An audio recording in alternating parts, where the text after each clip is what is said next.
Marketer, I'd like to begin this by engaging your mind right away. Notice the test protocol in front of me because it connects to a question I'm going to ask you. It's test protocol 1427, and we're trying to help an organization increase the number of leads generated on the home page. Now, all of this links to our topic, but for just a moment, take a look at the control and ask yourself a question. What would you do to try and improve the performance of this page?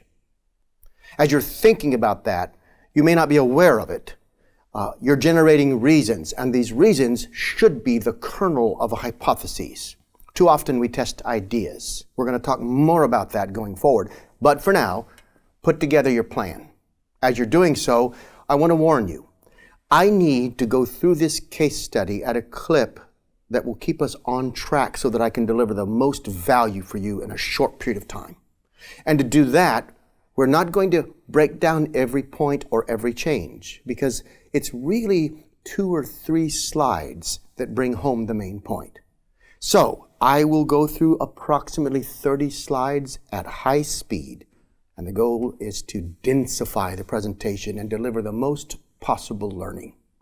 Now, with that in mind, I can tell you that we analyzed the page, made significant changes. You can see some of the critique in the slides as I'm clicking them, but what's most important is to see the treatment and the changes we made there. And here again, you can see significant changes, each one addressing problems identified in the diagnosis. And finally, you're looking at 2 pages. Or are you? What you're really looking at are 2 hypotheses. And if you think in that way, you'll get through the page and into the mind. And if you don't get into the mind, you're going to leave the upside on the table. So there is the control, there is the treatment. We have now executed a hypothesis by manipulating zeros and ones to create an illusion in the mind. And now we're going to measure the response to that, not with a focus group or hearsay or someone trying to determine or predict what they would do, but we're going to actually measure it with behavior. We call that single factorial testing or A-B split testing.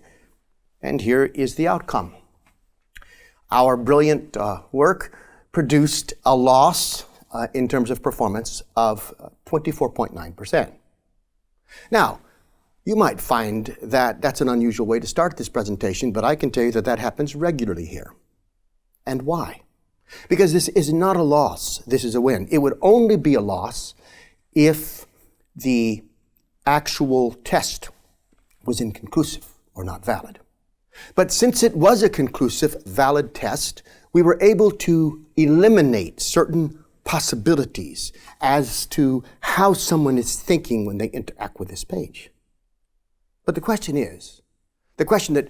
that brings us together today is how do you formulate such hypotheses so that you're not just focused on getting a lift, but you're actually capturing a precious learning.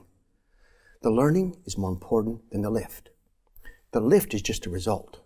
The learning can be a cause. So you've got to focus on that. And to do that, I want to ask a simple question. What was wrong here? Well, we could go into the particulars of the treatment, but it's more important today to study the process. So I want you to know that when we come to a situation like this, we engage a certain tool. This tool may be helpful for you. We don't teach it in depth today, but it is in our content, and it's called the Discovery Triad. An executive comes to you and they say, how? In this case, how can we increase the number of inquiries? That's a how question. And they want you to give them an action. They want you to use that action to affect a solution. But in fact, what we really do must be different. We must combine aggressive reflection with relentless action. So the first question we ask is, what does the data tell us about behavior? Now, that behavior is still an effect. I want to get beneath the behavior to what's occurring in the mind, and so you never stop there. You must ask the why question. Why are people behaving this way? When you do that properly, you form a tentative answer that becomes the hypothesis. But how do you create rich, provocative, powerful hypotheses? It's been my experience that all over the internet we're testing, but we're not doing it right. We're throwing ideas out and we're trying them. This does not result in a customer theory, in a predictive model of the customer's decision process, and you'll not get to that holy grail unless you understand hypotheses. So what do we do? How can we make that happen? Well, let's go back to this same case study. So having discovered what we did in this first test, we now shift to another area of the site and we test a hypothesis that's different. The reason we shifted is because we didn't want to lose too much value on the home page. We found an excellent sort of side path to test where we could get a learning that we could reapply. So in this case, we took this control. We made changes around a new hypothesis. This hypothesis could not have been developed had we not ran the first test and learned something. Having learned from that hypothesis, we build this new hypothesis, and then we put the two against each other. And again, you're not just looking at 2 pages. You're looking at 2 hypotheses. And now our treatment represents a learning from the previous test combined with the reason why we might expect to see a difference in behavior that results in a financial improvement. What happened? Here's what happened. A 548% increase. Now that was thrilling to the partner, but let's be clear. Even though they achieved a 1,312% step-through increase and a 548% increase in lead capture, the volume running through this path wasn't as heavy as the home page. So the goal is to take this learning and transfer it to where we can get more impact, which brings us back to the home page again. So now we take the learning from the 2 hypotheses that we've tested. We build a new test back on the home page where we began. And you can see the control and the treatment and changes side by side. You're looking now at a piece of sophisticated science. Remember, even a 5% increase here will have more financial impact than the previous test because the volume traveling through this part of the thought sequence is so high. Ultimately, what truly happened was a change in behavior that resulted from a change in the mind. And you can see it and the way it unfolds by looking at these experiments together. Combining the hypotheses produces the ultimate prize here. And it's not the 90% left. It's an understanding of what lever to pull in the mind to achieve a new behavioral pattern. All of that leads to the scientific question that drives our time together. I don't want to impress you with our scientists. I don't want to entertain you in the few minutes that I have remaining. I want to offer you a breakthrough discovery that can change how you approach your testing program. And to do that, I have to build on something that we have spent years trying to understand. At MechLabs, we've conducted more than 20,000 path experiments. I've invested 28 years of my life trying to understand, why do people say yes? And part of that process demands the development of strong hypotheses so that we can model the mind of the customer. So, how do we take this learning and apply it in our own situation? What can you learn today about the development of hypotheses that will enable you to get dramatic improvements and keep you from wasting money on poorly planned tests? So, I move into this now, and I almost apologize in advance for my intensity. It's because I'm passionate about this. Marketing as a word has negative connotations, and frankly, I find the whole idea boring. What I'm interested in is what marketing truly stands for, and that is the fostered conclusions that occur in the mind and how we stimulate change of behavior. I'm interested in the psychology that drives decisions and the implications of that for my life and for yours. So to help you learn today, I'm going to suggest just 3 key principles from our testing program. 3 things we've learned from running 20,000 experiments. First one is this. A hypothesis anticipates the answers to research questions. And most importantly, it should follow a 4-step framework.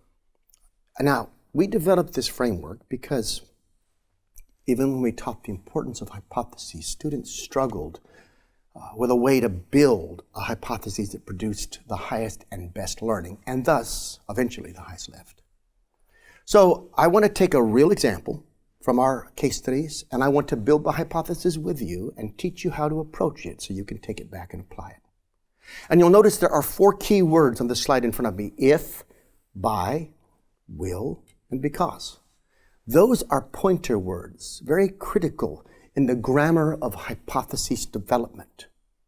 And I'm going to unpack them and then show you how we built this hypothesis. All right? So the first word is if. Now the if is the hinge.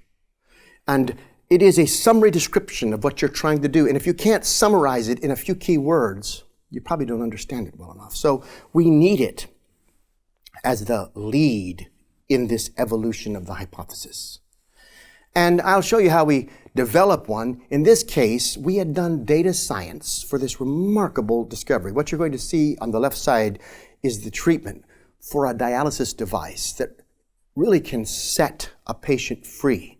You don't have to go to a clinic. You can use it in your home. You can even go on trips, which many patients cannot do if they have to time their dialysis with the location of a clinic to get help. My point for you is we were trying to understand how to best communicate that we had a remarkable solution that could truly help you. But we discovered by reviewing the data that we tended to get a stronger response when we emphasized this remarkable machine itself. Now, marketer, you know that could be wrong. In some cases, we're told, the resulting customer experience. In some cases, we're told, emphasize the benefits over the features. There's lots of marketing speak and truisms and principles that work in some situations and not in others. But we found from the data that people need to see the machine. I think they're trying to conceptualize the solution. Now, do you see my words, I think? This is leading to this development of a hypothesis. I'm trying to understand what's happening in the mind. That's where all the upside truly exists. So keeping that in mind, we have to come up with a by statement. What is that by statement?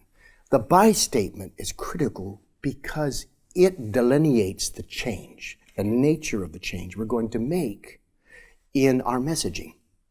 And that change in messaging is designed to foster a new set of conclusions that point to a better decision. How do we do that? Well, it brings me to the second principle. There are only 3 ways to improve performance in your messaging. You can remove something, you can add something, you can change something. In our situation, we thought about which one of these combinations we should do. And to do that, we went back to something many of you have learned called the conversion sequence. If you don't know what this is, we developed it nearly 20 years ago in our lab. We've taught it all over the world. We can give you a link after this presentation where you can learn it. But this is a heuristic for seeing through the eyes of a prospective customer. And you'll see it's focused right now on a negative in the messaging. That's those elements which cause friction and anxiety. So we either want to remove friction, remove anxiety, or at least change something to minimize it. That's the negative side of a fulcrum. And that fulcrum sort of represents the cognitive calculation that takes place when you decide yes or no as you consider an option.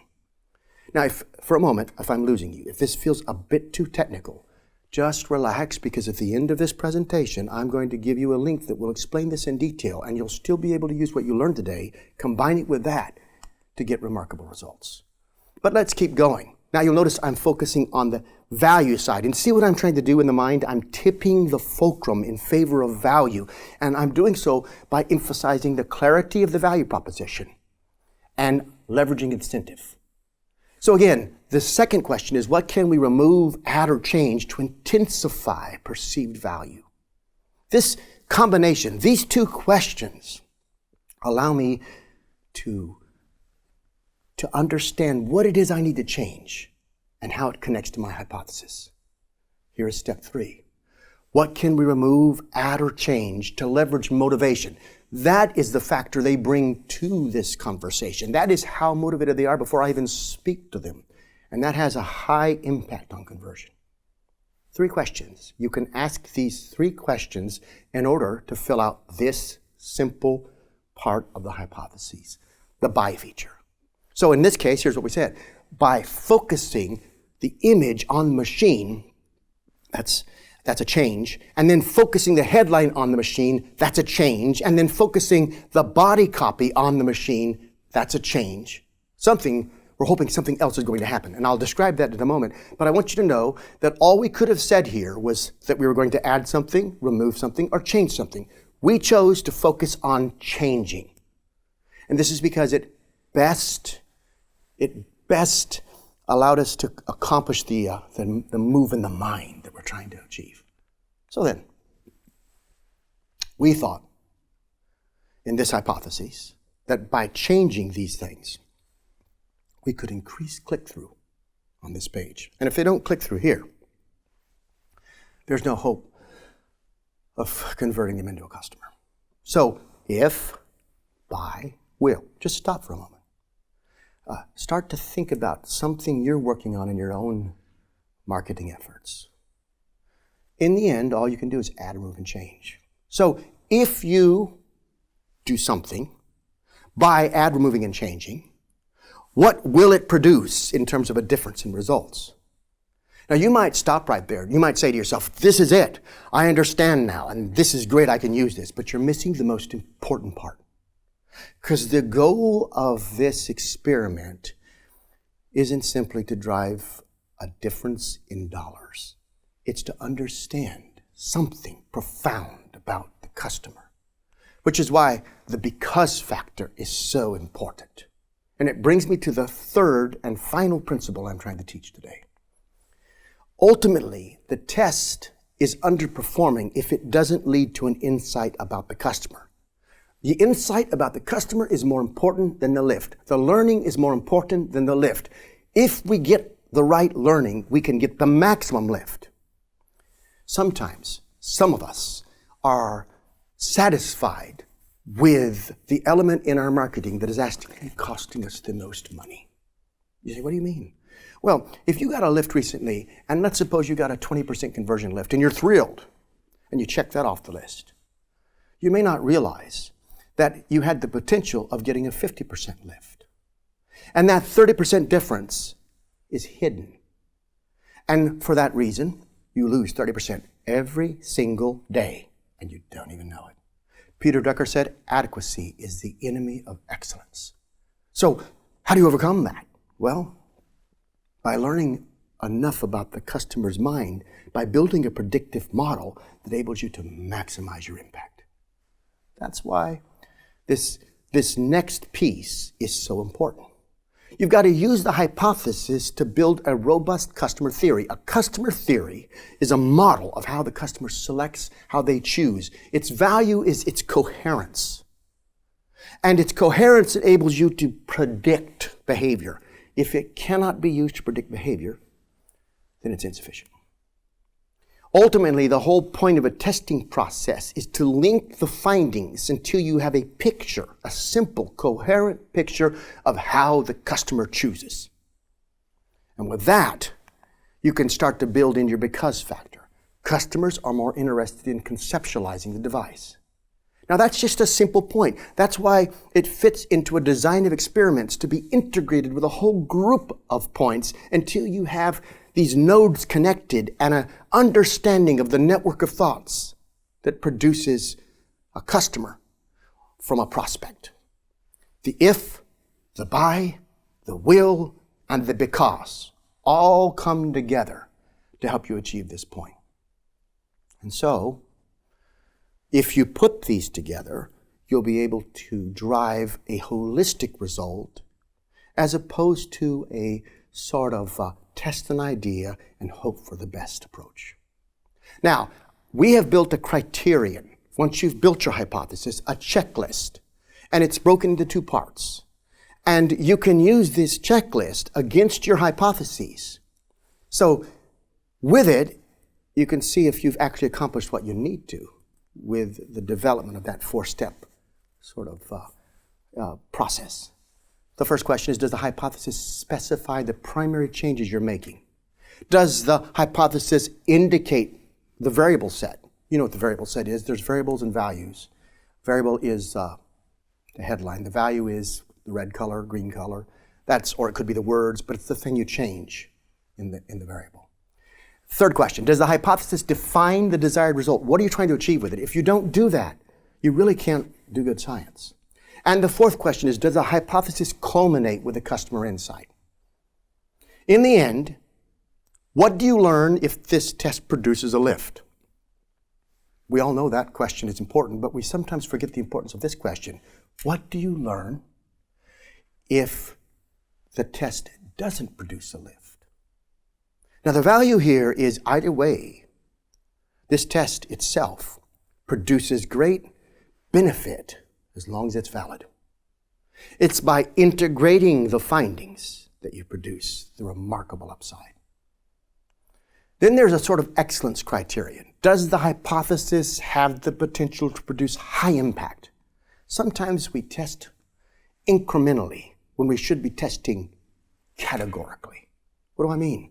Well, if you have the wrong approach, you can refine it and refine it and refine it, but you're never going to see dramatic impact because it's the wrong approach. You may be testing short copy when you should be testing long copy. You may be testing a chart when it should be a letter. You may be testing a design and trying to incrementally improve it when it should be a complete redesign. Sometimes the best thing to do in our marketing is to light a fire and burn down what we're trying. Otherwise, we settle for anemic results and we don't understand what we could be achieving. Here's another question. What is the potential cost of not testing this hypothesis? If the cost isn't really high, maybe you don't need to run this test. And then I think this may be one of the most important questions I bring to bear here. Did you generate multiple hypotheses and select the best, or did you just get one good idea and try it? Until you generate options, you really can't evaluate the option you select. So in every case, you need to ask two questions. What am I trying to accomplish here? What's the highest and best objective? Number one. And number two, what is, and this is very important, the most effective way to accomplish it? And when you put most effective into that sentence, you force yourself not to come up with a way, but to struggle for the best way. And to do that, you need to generate multiple options. So let me just suggest this to put it all together. I'm trying to help you understand the importance of a hypothesis. I'm trying to help you see a 4-step process that you can use to build a valuable hypothesis. And then I'm offering you a way to connect that to the holy grail of marketing, which is a customer theory. And to that end, we'll let you get these checklists. You can download them. We'll also help some of you that may have tuned in here and thought, you know what, I just need to get a lift right away. This is something I taught before. I'm going to give you a link to it. It's on a video. We're teaching minor changes that produce big results. And there's 5 practical principles you can apply to your current pages in order to get a dramatic impact. In the meantime, I want to thank you, and I want to invite you to be a part of our communities. We constantly push the envelope and try to understand, why do people say yes?